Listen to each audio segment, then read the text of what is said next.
Furacão News. Começamos agora mais um programa Fato e Opinião com os deputados federais mais bem votados na Bahia. Hoje aqui no estúdio, ao lado de Henrique Brinco, temos Bacelar. Tudo bom? Tudo bom, uma satisfação grande estar aqui, ainda cansado com o final da campanha e muito alegre com o resultado. Bacelar foi o terceiro deputado federal mais bem votado na Bahia. Ele teve 149.274 votos. Bacelar, em 2014, você teve 96 mil votos. A que se deu essa alavancada aí sua? Olha, eu acredito que meu trabalho em Brasília, eu me dediquei inteiramente, de corpo e alma, ao mandato de deputado federal. Primeiro, sustentando a bandeira, é a minha maior bandeira e que eu acho fundamental. A questão da educação pública de qualidade. Nós não vamos melhorar o Brasil enquanto não melhorar a educação pública. E isso eu coloquei como ponto fundamental de minha atuação em Brasília, minha atuação na Comissão de Educação. Fiz parte da Comissão de Educação uns 4 anos, minha atuação em plenário, as grandes lutas, a luta pela aposentadoria em condições especiais do professor, que o governo Temer queria revogar, a luta contrária a esse monstro que querem criar e que o Bolsonaro, por exemplo, é adepto, que é do Escola Sem Partido, a luta por mais recursos para a educação, a luta pela Lei de Responsabilidade Educacional. Eu fui o relator da Lei de Responsabilidade Educacional, uma lei que punirá os gestores cujos índices educacionais no seu período forem inferiores, sem justificativa, ao período anterior. Então, essa minha luta pela educação, acho que me credenciou. A outra coisa é a coerência política.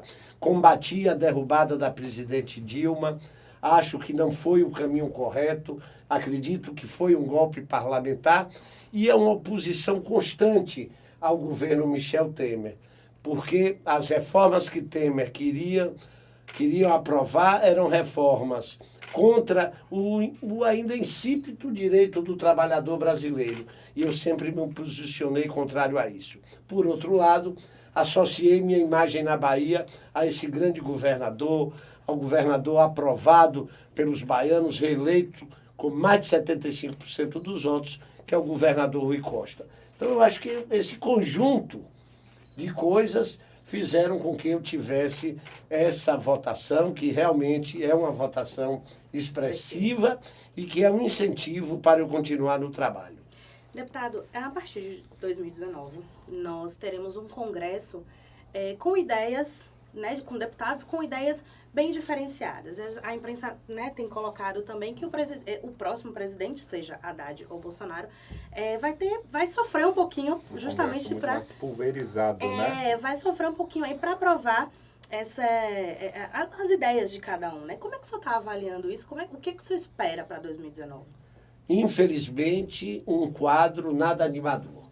Governar com 30 partidos políticos é praticamente impossível. Na legislatura, essa legislatura que está findando agora, por exemplo, eram 25 partidos. Nós íamos para uma reunião do colegiado de líderes, o colégio de líderes. Combinávamos tudo lá. Levava 2 horas debatendo. Acertávamos a pauta, o encaminhamento da votação. Da sala do presidente da Câmara para o plenário da Câmara, tudo mudava. Então você não consegue o consenso. Ou consegue o consenso através da fisiologia, da venda de emendas, da distribuição de cargos públicos, tudo isso que é a base dessa crise política que o país vive. Nós precisamos de várias reformas, sem dúvida. Precisamos da reforma tributária, precisamos da reforma do Estado, mas, acima de tudo, precisamos da reforma política. Esse sistema eleitoral tem levado o país ao caos e vai, se continuar desse jeito, colocar a própria democracia em risco. Nós não podemos ter, num país com as nossas dimensões, com os estados, com a extensão territorial que os estados brasileiros têm, um sistema eleitoral que faz com que eu precise ter voto em Salvador, e ter voto em Pilão Arcado, e volto para ter voto em Ilhéus, e volto para ter voto no litoral norte da Bahia. Isso, regiões diferentes, interesses diferentes, distâncias muito grandes, e não há aquela ligação do representante com o representado. Por quê? Porque em muitos desses municípios, o parlamentar só vai ser visto e lembrado nos 45 dias da campanha eleitoral. Depois, a sociedade não exerce aquele papel fundamental que tem que exercer na democracia, que é fiscalizar e acompanhar os seus representantes. Então, ou a gente muda o sistema eleitoral, que também é muito caro, muito caro. Você quando faz uma campanha num distrito, você diminui custos, você se identifica mais com os problemas locais, você vai ser conhecido do seu eleitor, então tudo isso diminui custo e é mais eficiente. Outras medidas que eu acho que nós precisamos tomar também no âmbito político, da reforma política, a diminuição de partidos. Nós não temos 30 correntes de pensamento. Justamente essa é a minha pergunta. A tendência com a cláusula de barreira são os partidos começarem a se unir. O Podemos pode caminhar para um outro partido ou vai tentar atrair mais gente? Como é que vai ficar aí o Podemos nessa história? Olha, o Podemos, particularmente, conseguiu ultrapassar a cláusula de barreira, Sim. Que, na minha opinião, ainda é uma cláusula muito tímida. Nós precisamos de uma cláusula de barreira muito maior. Eu acredito que nós poderíamos conviver muito bem no Brasil com 8 a 10 partidos políticos. Não, partidos políticos, você pode ter até 200 mil.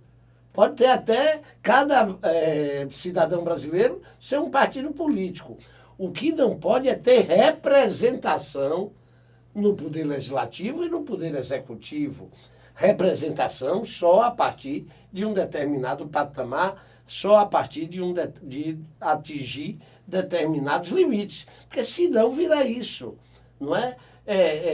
As pessoas fazem partidos para vender tempo de televisão, para ter uma influência regional, quando, na verdade, esses partidos carecem de uma sustentação ideológica. Então, eu diminuiria o número de partidos na reforma política, aumentaria as imposições da cláusula de barreira, diminuiria o número de deputados, senadores, deputados estaduais, deputados e vereadores.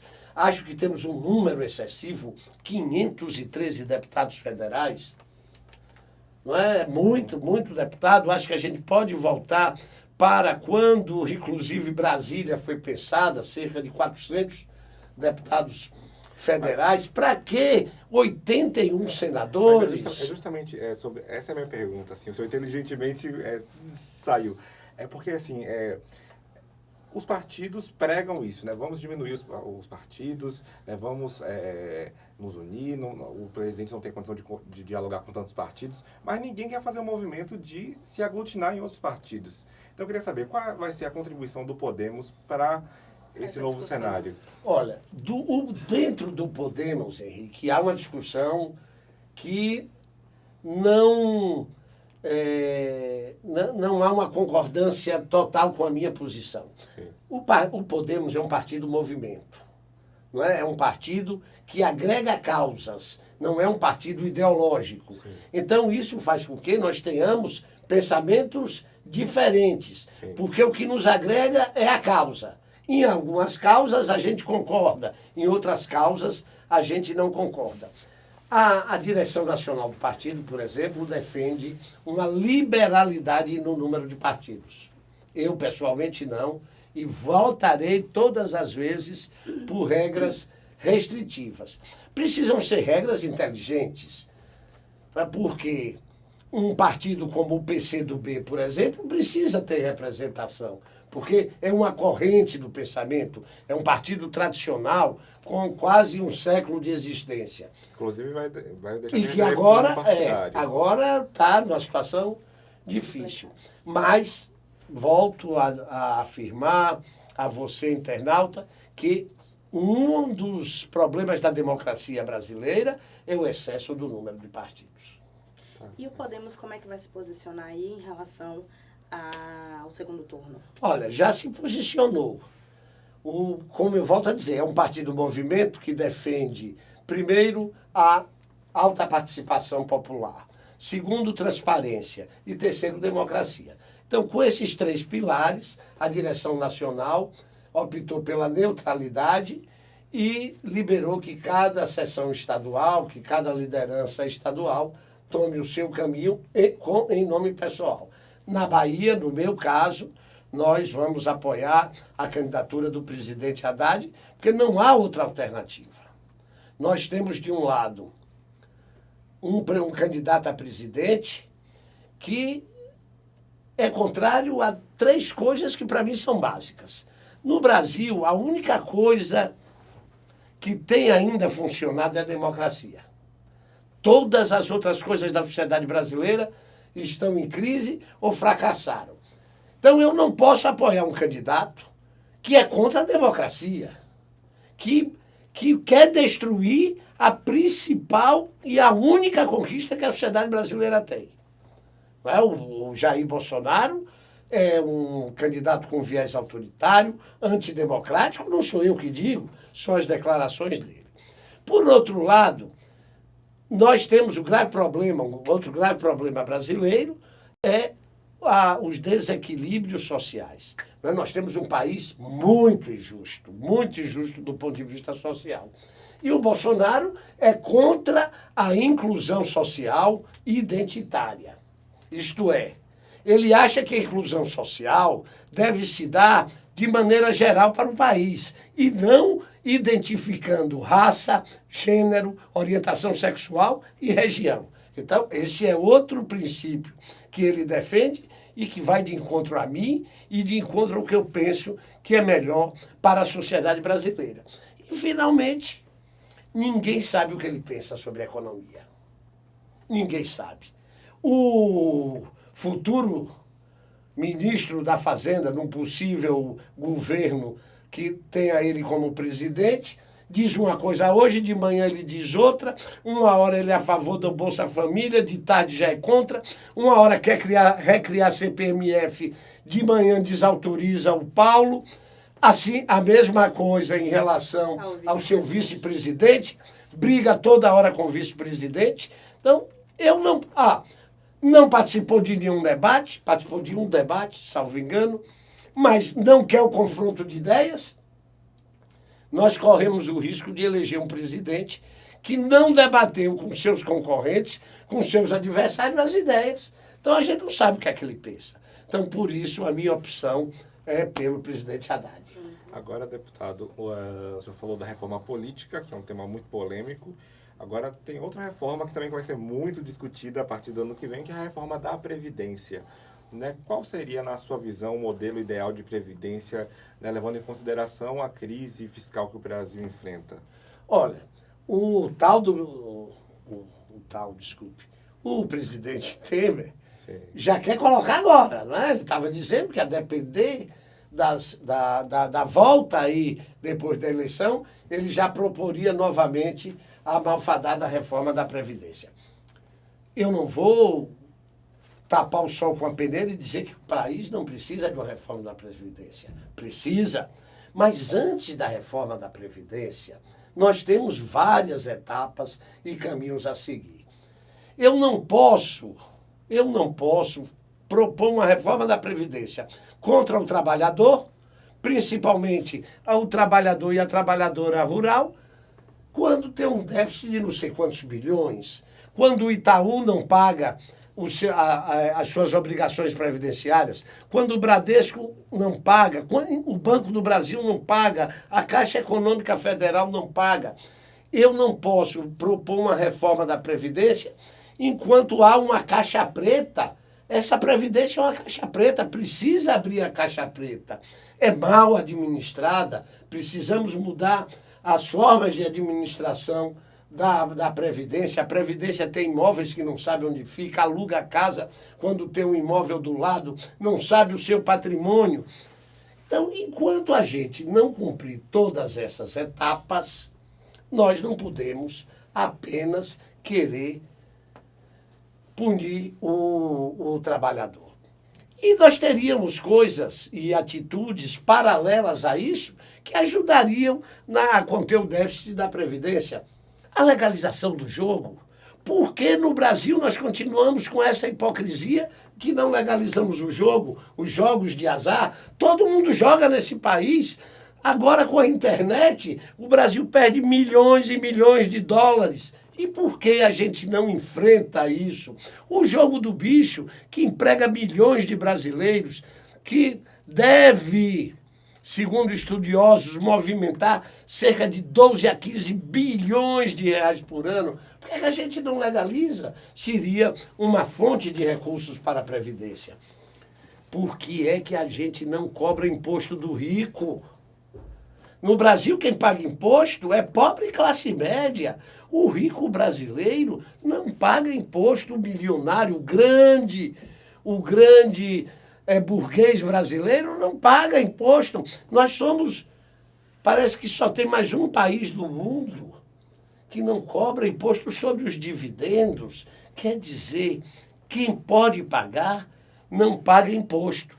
E as grandes heranças, precisamos taxar, não é, as grandes heranças, uma série de mecanismos de arrecadação que, infelizmente, a hipocrisia não deixa que o Brasil siga em frente.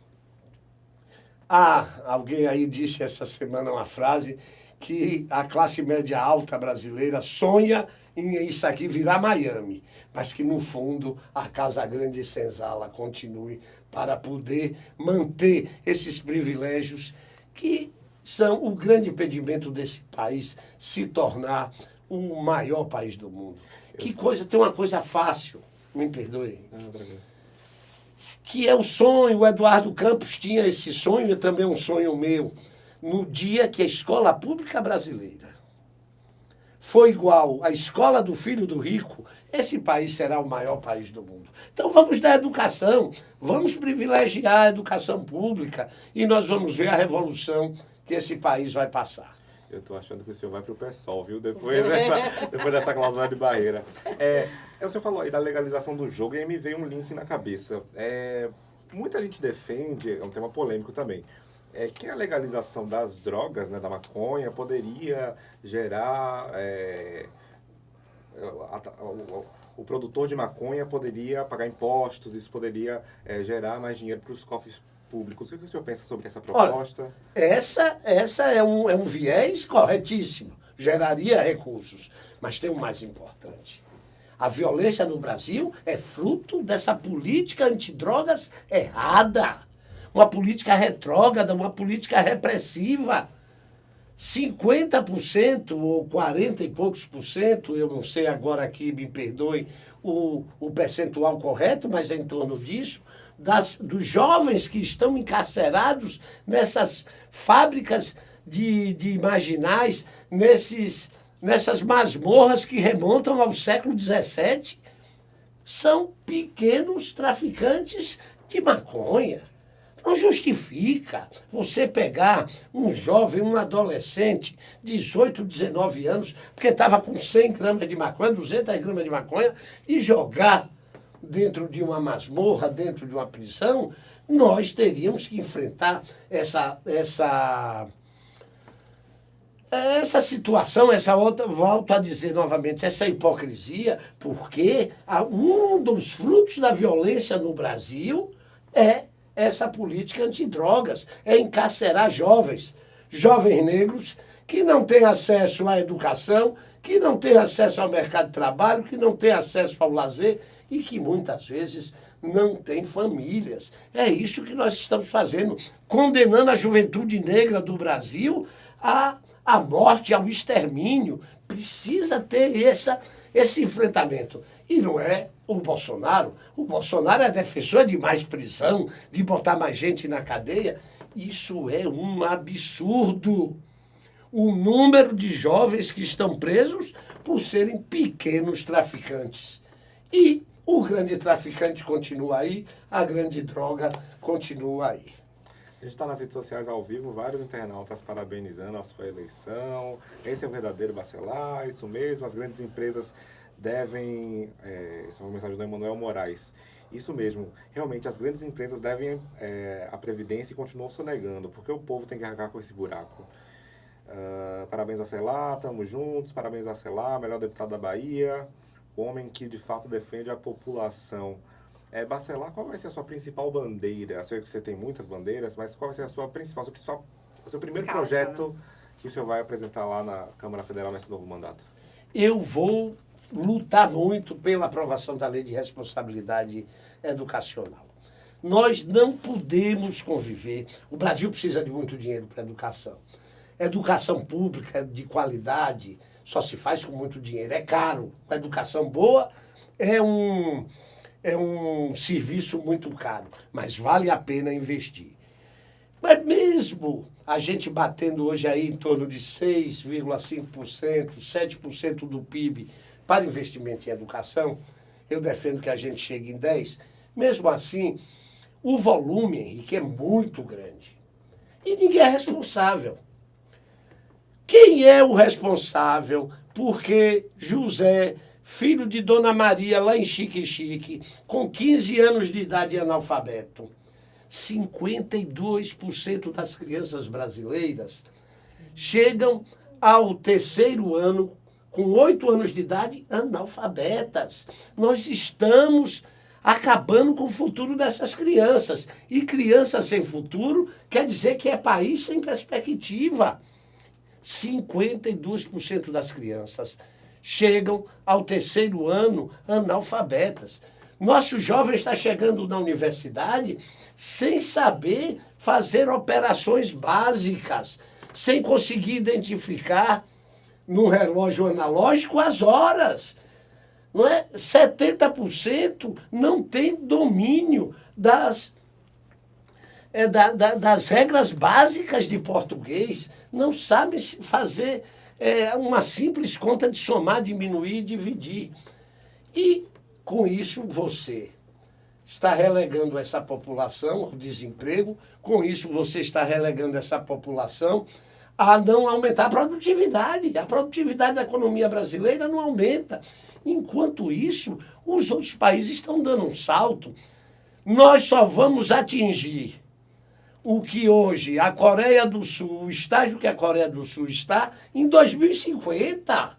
Se a gente continuar nesse ritmo, nós só vamos chegar ao aprendizado que um jovem, uma criança na Coreia do Sul tem em 2050.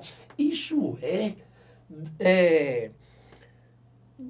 destinar um futuro para o país cinzento. Nós temos que reconhecer, a elite brasileira falhou na tarefa de educar o filho do trabalhador. Nós não sabemos educar. Avançamos quantitativamente. Hoje, praticamente, todas as crianças estão matriculadas na rede pública. Hoje, nós temos já um contingente de jovens no ensino médio matriculados muito grande. Mas quando você vai para o aspecto qualitativo, é um fracasso, não é? Nós somos os países com menos desenvolvimento nos testes internacionais e comparados com países mais pobres do que o Brasil. Deputado, muito bom. A gente só vai falar agora a nível estadual, né?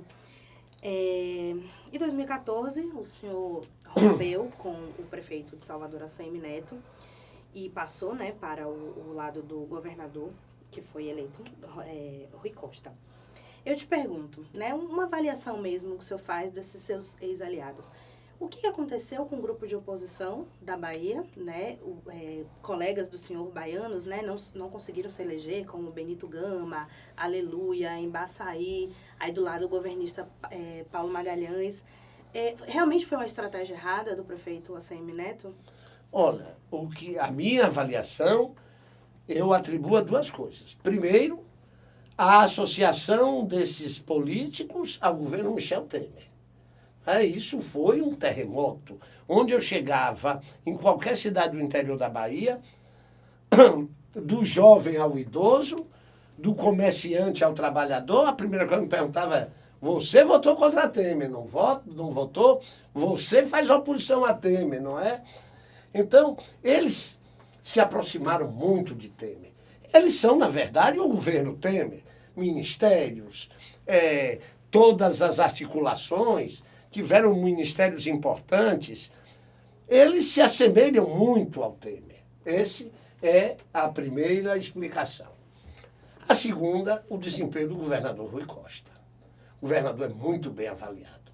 O governador consegue se comunicar bem com a população baiana. O governador é humilde, o governador é trabalhador.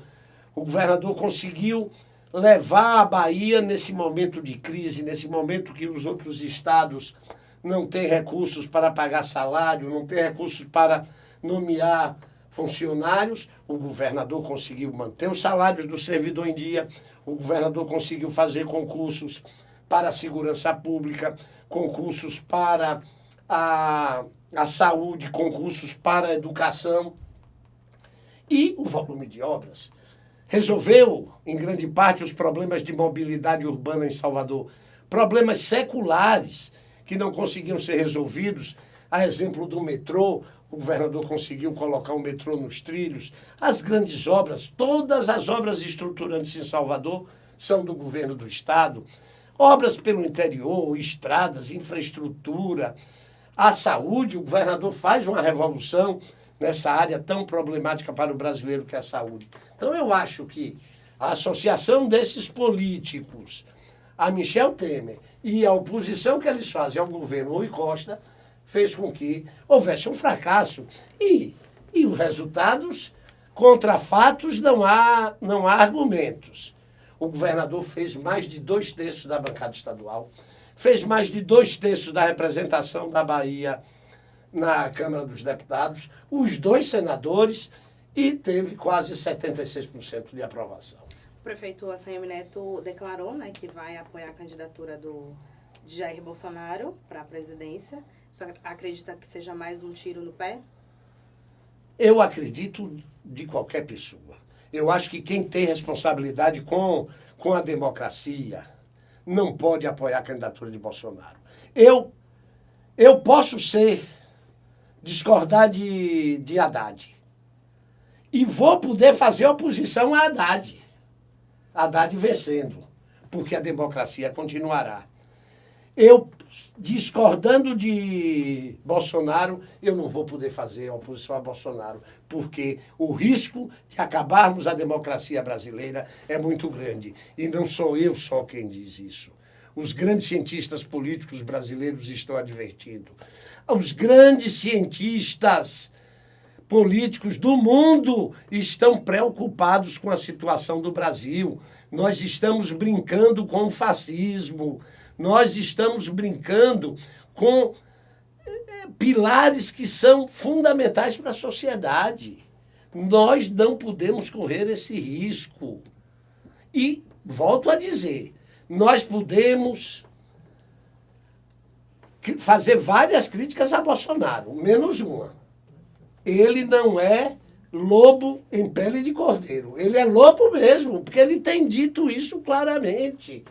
Porque tem muito político nazifascista, muito político de extrema-direita, que na campanha ameniza o discurso. Ele não faz questão de amenizar o discurso.